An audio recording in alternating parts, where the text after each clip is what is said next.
We all live on the same earth. We fish and swim in the same oceans. We breathe the same air, gaze at the very same moon. We feel the warmth of the same sun. We are one.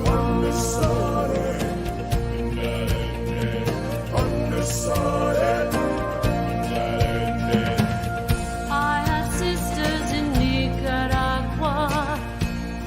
Their skin is burning from the chemicals used in the fields where they make their living. I have brothers in Indonesia. Their eyes are stinging from the burning of rainforest trees to clear them for grazing. We all live on the same earth. We fish and swim in the same oceans. We breathe the same air and gaze at the very same moon. We feel the warmth of the same sun. We are one. We are one. We are one. We are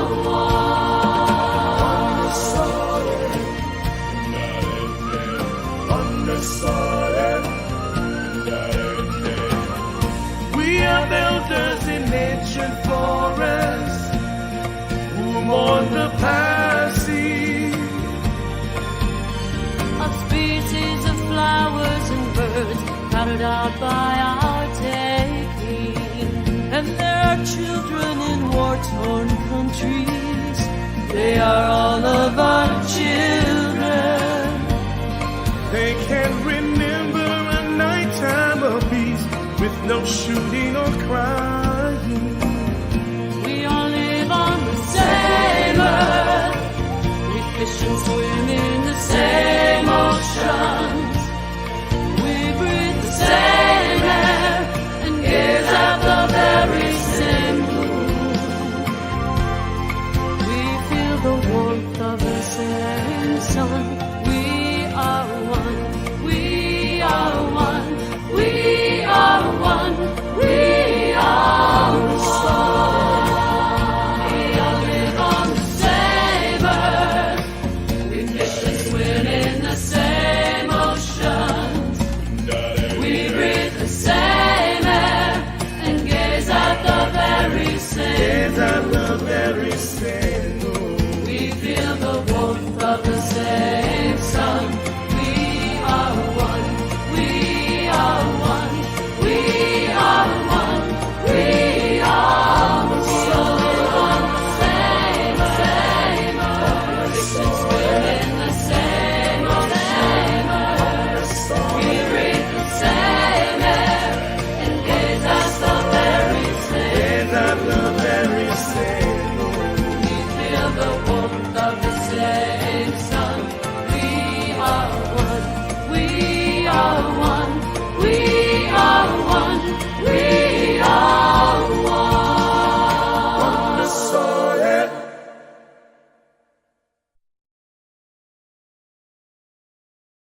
Welcome to the Center for Spiritual Living Midtown. We're coming to you live from the Garden Hills Rec Center. We are doing this also connected with people all over this area and all over the world. We're actually broadcasting through Switzerland today. Thanks to Robert Brzezinski and the New Thought Network, radio network, that is managing and always supporting and helping us with our broadcast. So who knows where we're going to show up next in the world. But wherever it is, it'll be good, it'll be fun, and it'll be something meaningful. So I want to remind you that such is the nature of life, that all it wants, all it asks, is the opportunity to appear. You're that opportunity. So am I, and so it is. Knowing that that is true, and knowing that this appearance of life through us is all that life is really about itself. And what we're doing here is celebrating each other, supporting each other in living the best and freest and most expressive, truly expressive lives that we possibly can. Expressing who we are, expressing what we're about, and expressing it in our own unique way.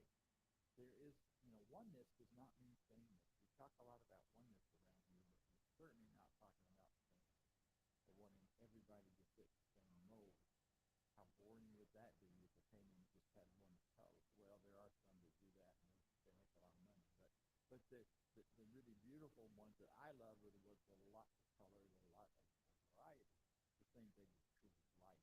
If we have this greater variety, we bring who we are as individuals as loudly and as freely and as openly as we want to the forefront of our lives, then that tapestry of color and texture and all of that of who we are becomes so important and so powerful.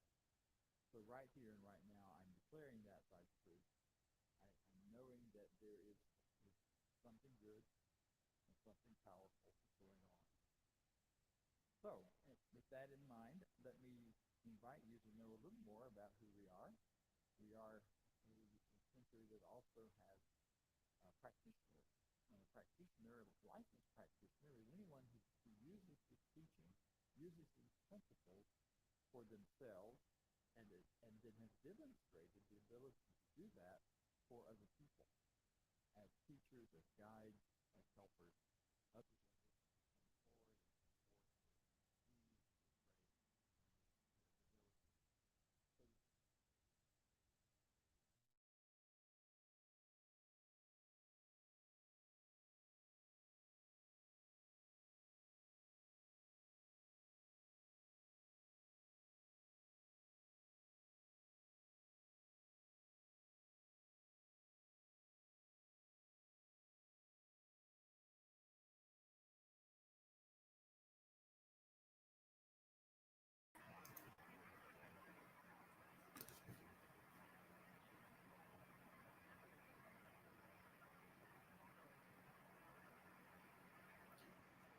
Good morning, everyone, and welcome to our Sunday celebration. Good morning, CSL Midtown, Atlanta, and beyond.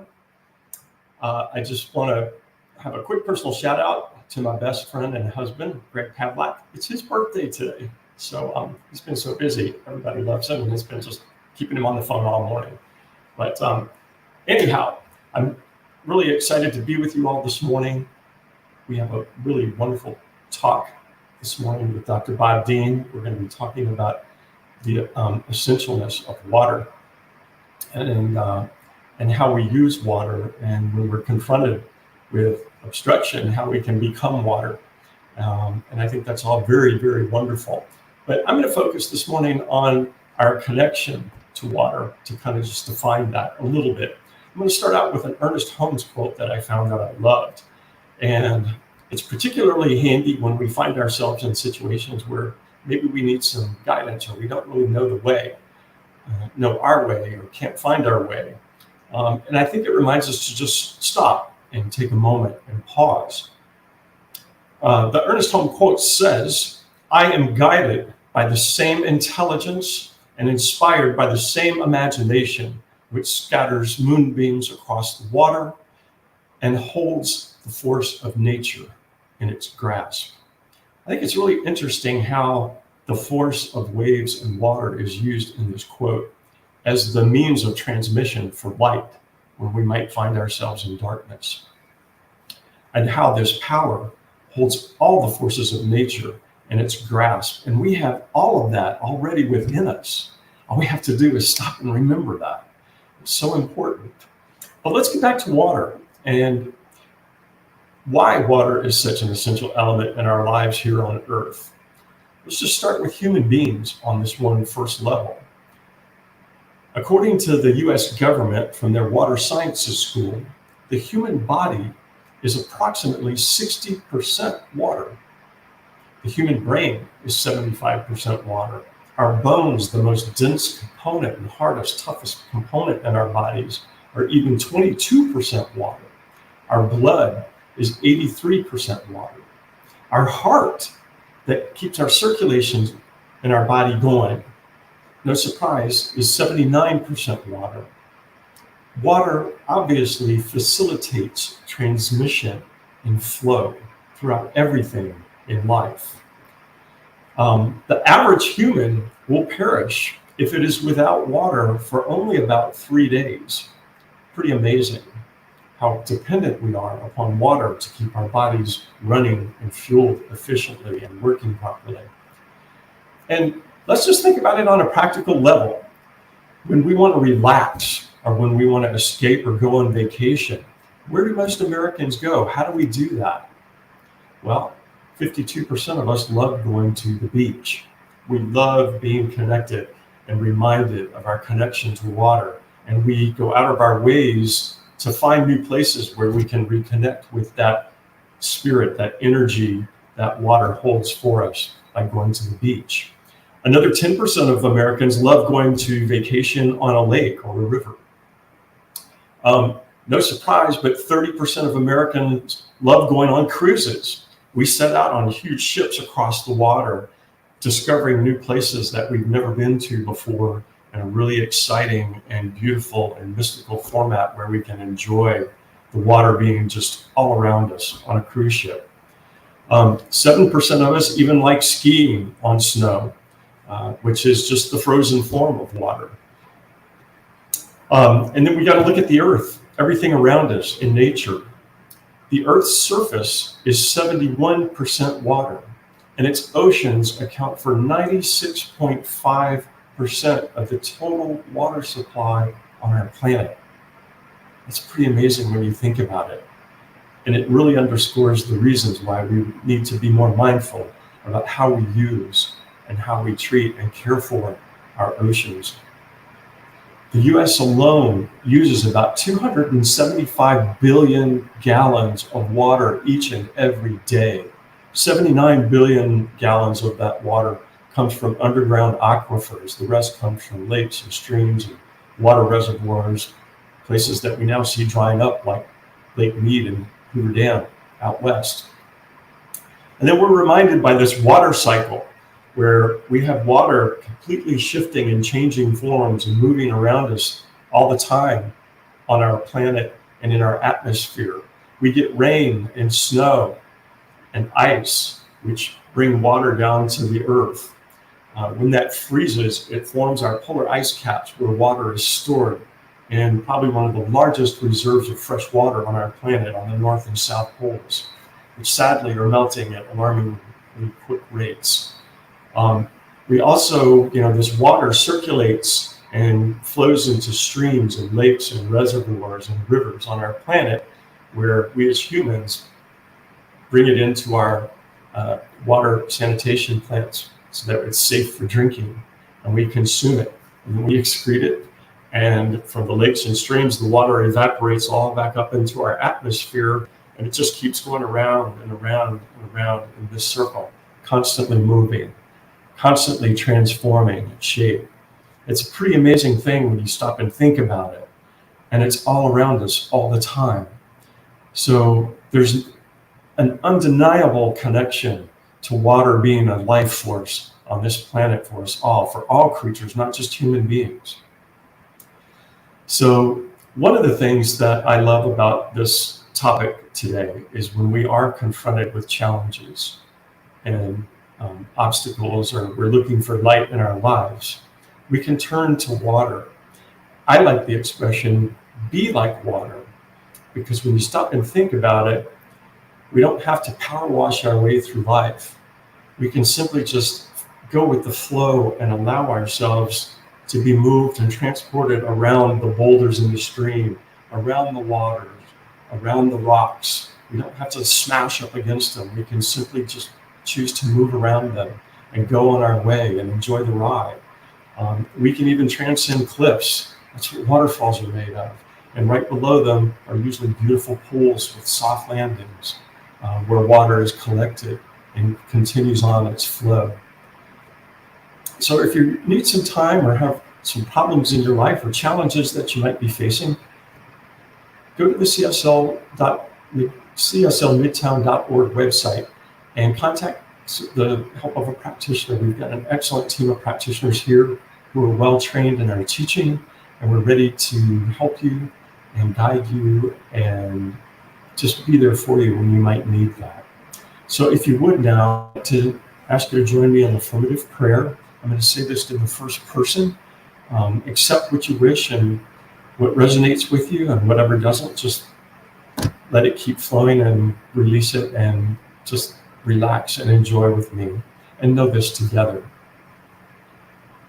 There's only one power, one divine intelligence, one source of love and light operating throughout the universe and operating through me and each person present right here, right now, and always. And I am always divinely guided by this infinite power and intelligence, because it is always within me and always within each.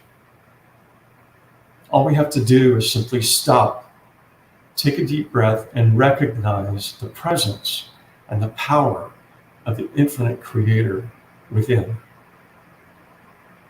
And when we do so, we are one with this infinite energy and power that is constantly moving, just like water, throughout our universe and throughout our bodies, expressing perfectly and uniquely as me and each one of you in the world. And today I claim divine wisdom, divine love, divine guidance, working perfectly within me and within each, allowing me to recognize the essential nature of water in my body, in the world all around me here on earth. This important connection. Water transmits, water transcends. And when we become like water, we learn to transcend the challenges in our lives that may be presenting themselves. And I know and I claim that I and each have everything present to allow me and each to do this easily, effortlessly. All I have to do is recognize, trust, and surrender. I'm so grateful for this wonderful teaching, for this new thought, for this Center for Spiritual Living here in Midtown Atlanta. Its wonderful staff, its ministers. I'm so grateful for this presence of life and creativity that is always within me and each and every second of our lives, expressing perfectly and uniquely. And knowing this, I release my word into the universal law, knowing that I am one, supported, uplifted, and transpired by water, by life, by love, and it is all good. And I release my word into the universal law, letting it be so, and so it is. And now join me real quick for a wonderful piece of music from Daniel Nahmod, Where the Ocean Says to Go. Thank you.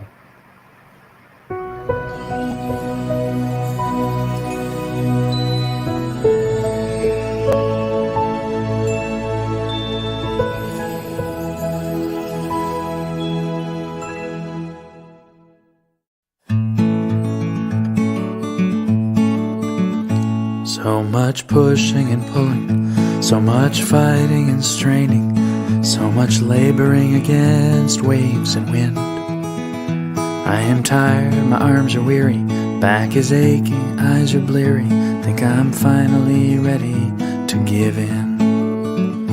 I have struggled, I have cried, I've screamed inside about the kind of life I've tried to lead. Well, right now I think it's time, for the very first time, to lay down my body and mind and just be.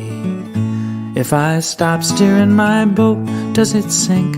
Oh no, current carries it along just so. If I stop steering my life, I'm gonna be alright. I'll just go where the ocean says to go. Down the block or to the moon, round the world or just to my room. I can't can't say where I'm supposed to end up. I've resisted for so long, as if I could do no wrong, and it's never been quite good enough. It's a funny thing, I guess, a prideful human saying yes without knowing what I'm agreeing to. But there's a simple fact I find: the decision's never been mine. All I'll ever do is what I'm meant to do. If I stop steering my boat, does it sink? Oh no, current carries it along, just so. If I stop steering my life, I'm gonna be alright. I'll just go where the ocean says to go.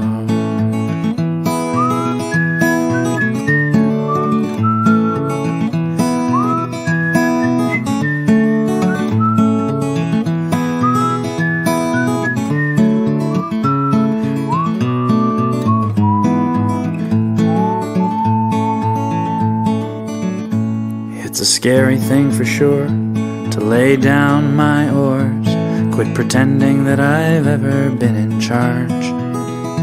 But it's scarier still to spend my strength and will, never even have a peaceful heart.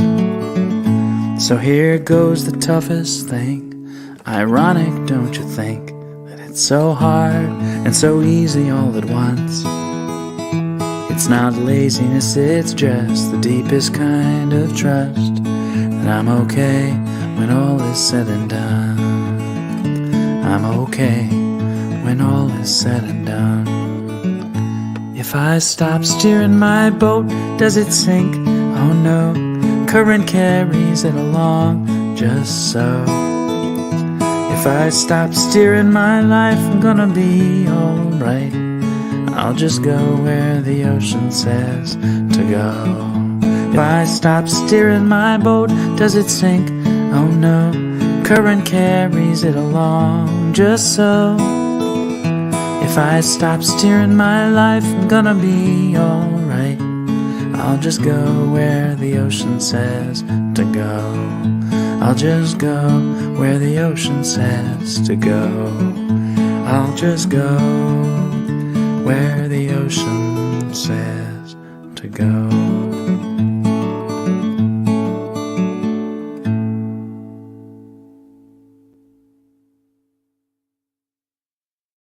Not steering your boat works unless you're in one of those currents that's heading into a rock, and then you better steer.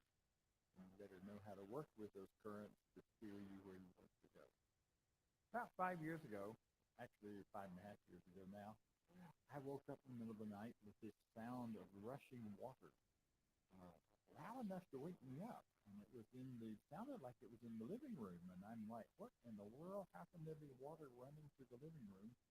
And I must be dreaming. And so I woke up a little better, and I thought, well, I don't know what that is. It didn't occur to me to open the door and find out. So I thought about it. I looked out the window, and things looked brighter and different outside. And I thought, well, I don't know what's up, but there's not any water in my living room. So I went back to bed. And as I lay down,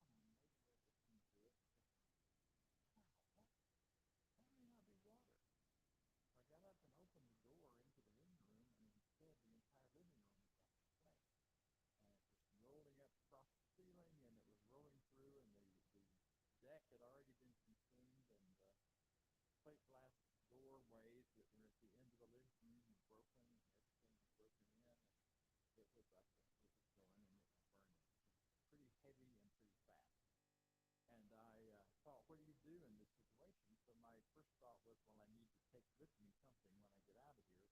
So I grabbed my wallet, and then I grabbed my cell phone. I thought, well, those two things will get me through whatever else gets lost.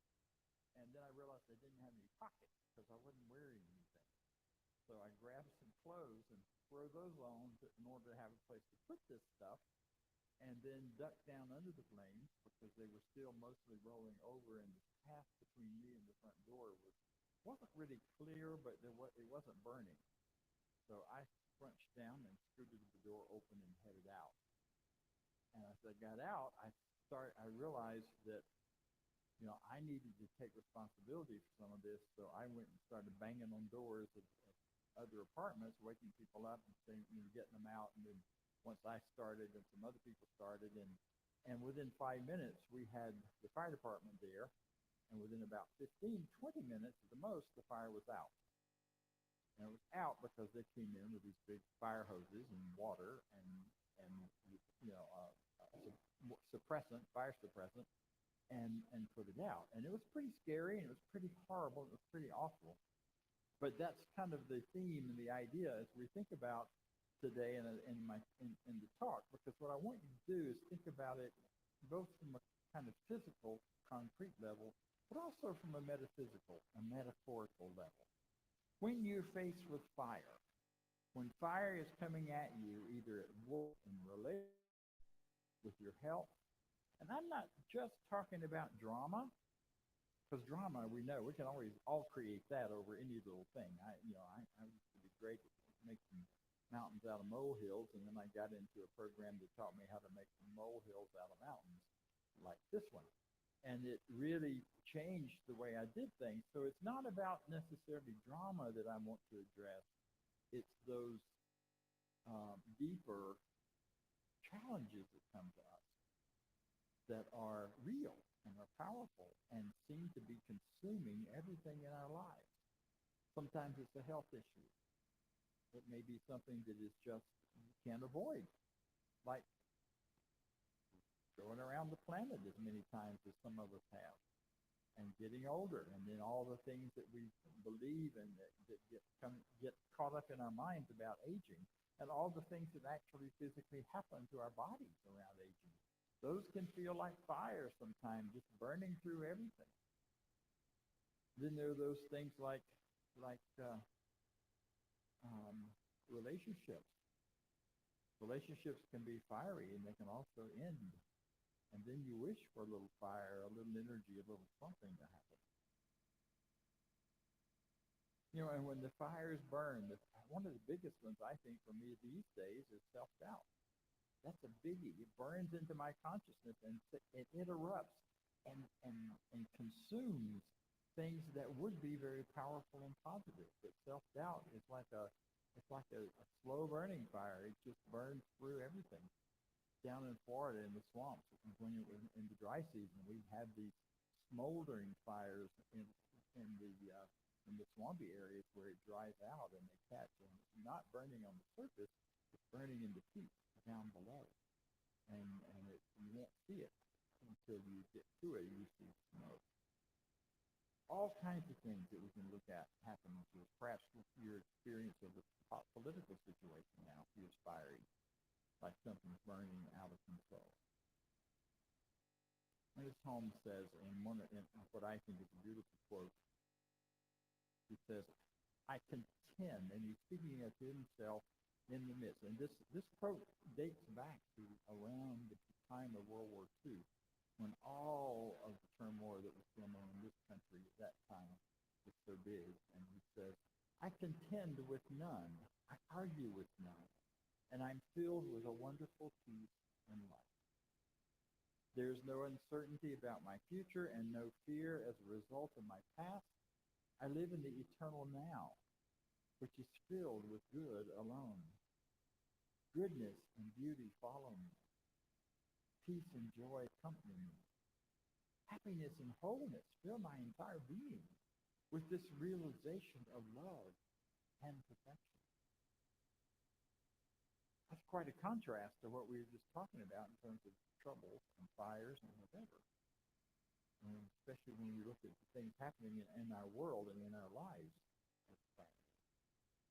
And that's where the water comes in. Not just putting water on it, but becoming water. It's a really fascinating thing. They spray water on a fire where there's a big...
within us to transform our lives regardless of what's going on around us, regardless of what's coming at us.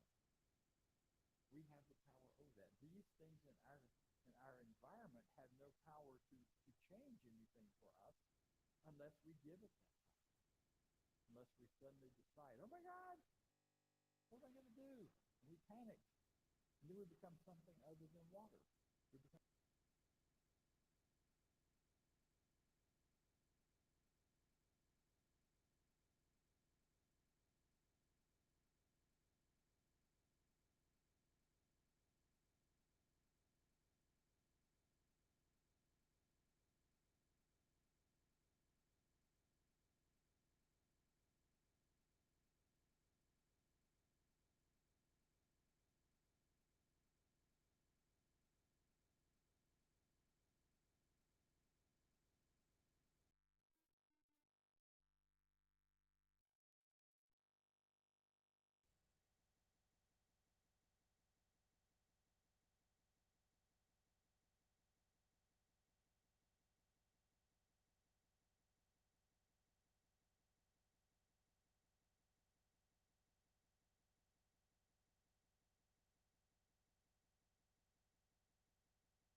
just stopping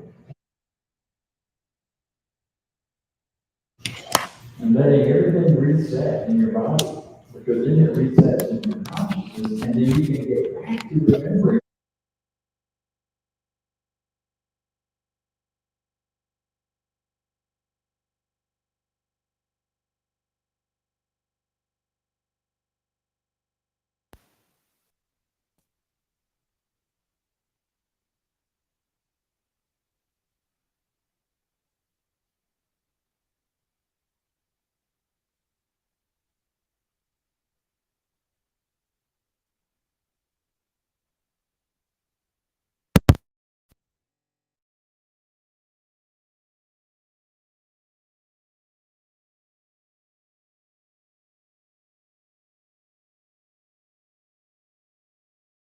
job was to be with me during the rest of that while they finished getting the fire out and then got me to a safe place.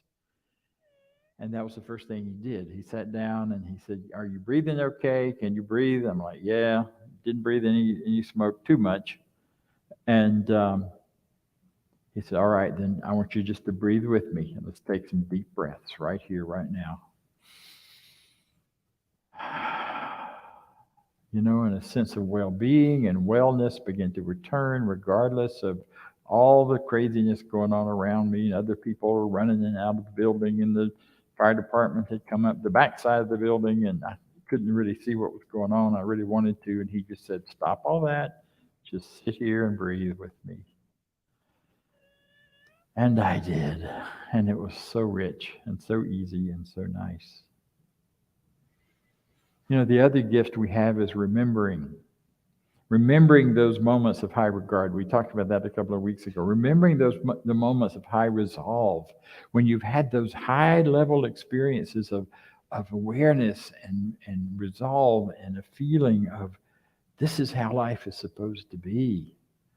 And the good thing, the wonderful thing about memory is right there present with us in that moment, as soon as, and in the very happening of anything, we can go back to those places. I don't know about you, but I have some places in my mind that when I just think about them, I go back to a place of peace. One of them is imaginary. It doesn't even exist. Years ago, it was there, and I kind of created it when I was living through a whole lot of fear. Just couldn't seem to break the fear pattern. And I created this imaginary place where I would go into this room filled with everything I loved and liked. Had an ice cream machine in one corner, and it had all these wonderful things, and it was guarded by these monstrous lions at the front that could not let anything in that was not for my higher and greater good. Now, that's kind of extreme, but at that point in my life, I really needed that. And when things would get to be seemingly overwhelming, I'd take a deep breath, I'd go into that quiet, private space and private room, and it was all in my consciousness, and I would find calm and peace. I just have to remember that I'm back there. I don't have to go into it like I used to. I have a place in the woods with a tree that I love to sit next to and sit down and lean against and talk to. And imagine that it's talking back to me because it's a lot older than I am. Those kinds of things bring us solitude and peace and satisfaction, and they can quench whatever fire may be going on in front of us or around us. One of the fascinating things with that fire was that there were some things that should have burned that didn't.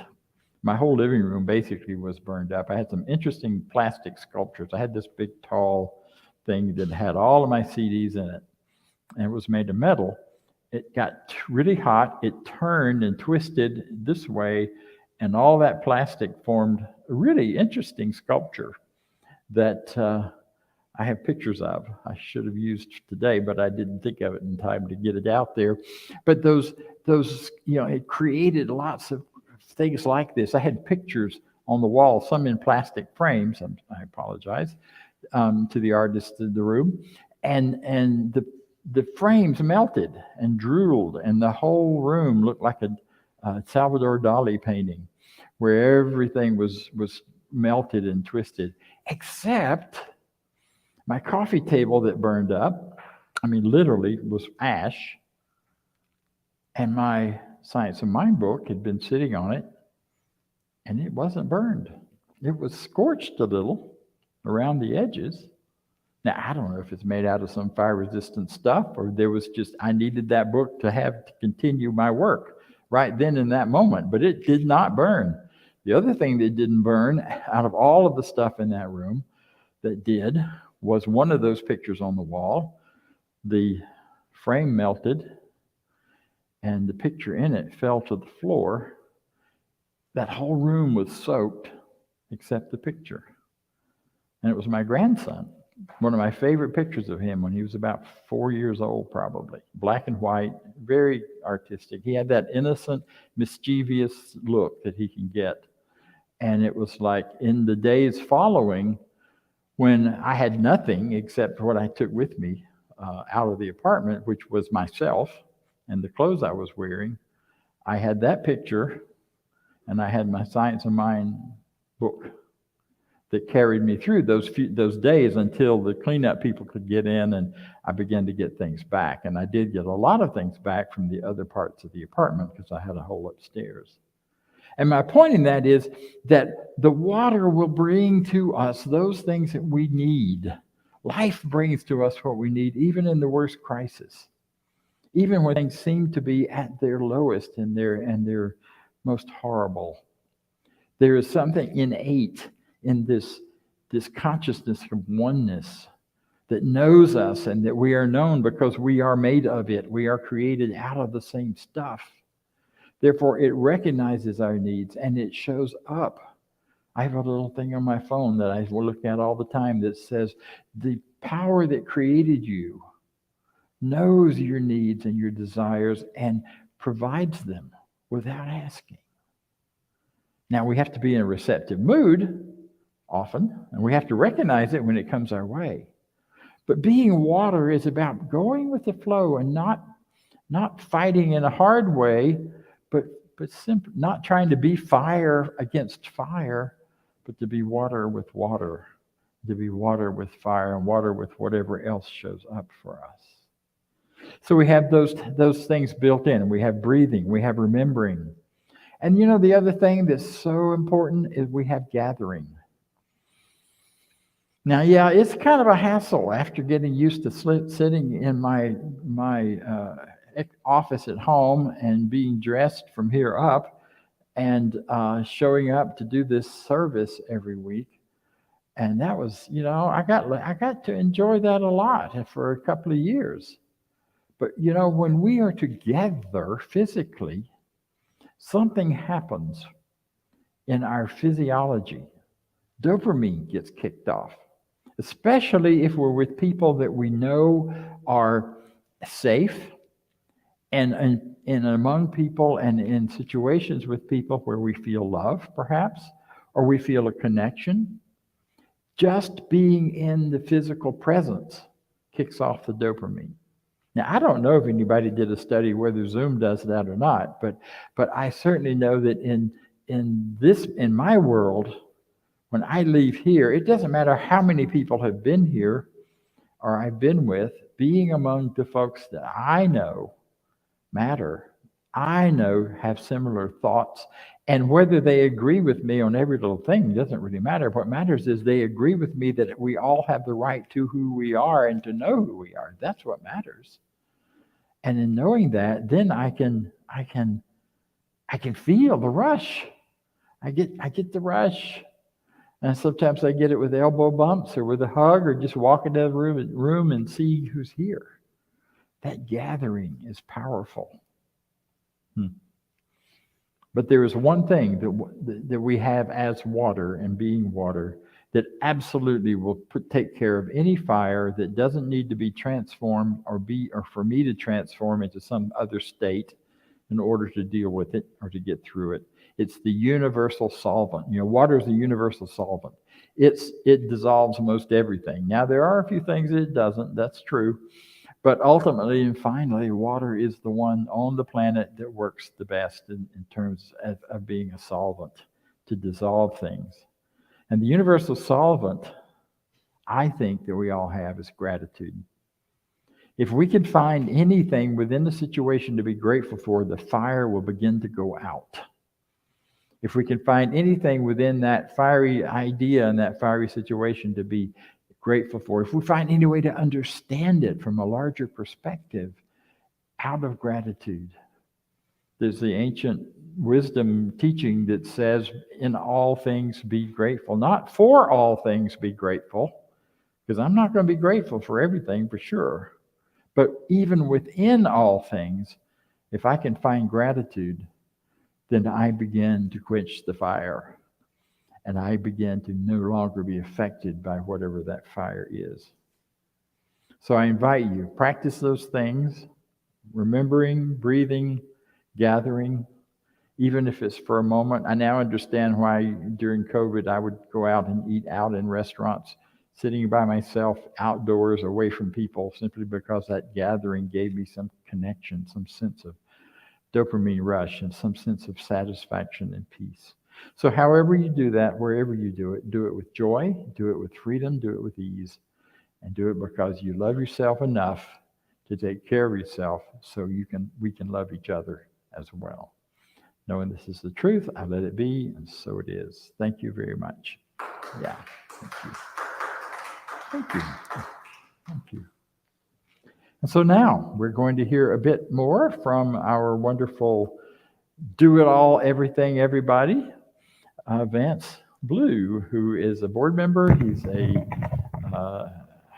an everything guy. Thank you so much, Vance, for everything you do for us. Yeah, and for you online, I apologize. We had some technical difficulties in the beginning, and you missed a good section of that talk. But Oh, really? yeah, we'll work that out. So we're going to do our affirmation of prosperity, which will show up on the screen in a second. And you can donate. We support this center with everything we do. We do get it out there eventually. And we're glad you're here with us today. And you can donate at www.cslmidtown.org/donate. That'll take you right to the donation site. Or you can click on the QR code and that will take you right there as well. You can do a one-time donation or you can do an ongoing giving donation. So say this with me. I live in a universe of abundance. As I freely and joyfully give, I join in the divine flow, and all that I share with life returns to me multiplied abundantly. And so it is. And I'm going to turn it back to Dr. Bob for announcements. Thank you. Well, I'm happy to announce that I will be with you again next week. We will continue our theme of nature. And the following week, I'm also happy to announce that Reverend Cynthia, not McCarthy, Paulson, I'm still learning her name. Okay, I know my name most of the time. So Cynthia Paulson Reverend Cynthia Paulson will be speaking. I'm looking forward to that. She will be live and in person here on stage. So looking forward to hearing her. We've already got the word out now in the newsletter about the upcoming class on mysticism, which you are welcome to register for as soon as you know that you're going to take it. And that one will be followed later by foundations and then a prosperity class in the beginning of the year. So we are mapping things out with joy and excitement. All right, so if you would join with me in our closing affirmation of life. I leave this place now knowing something better than I knew before. I go forth into the world with a heart full of love and a mind full of good sense. I look at the world in a greater way, knowing everything I need to create the life I desire.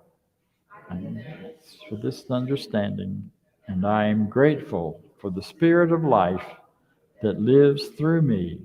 And so it is. Thank you all for being here.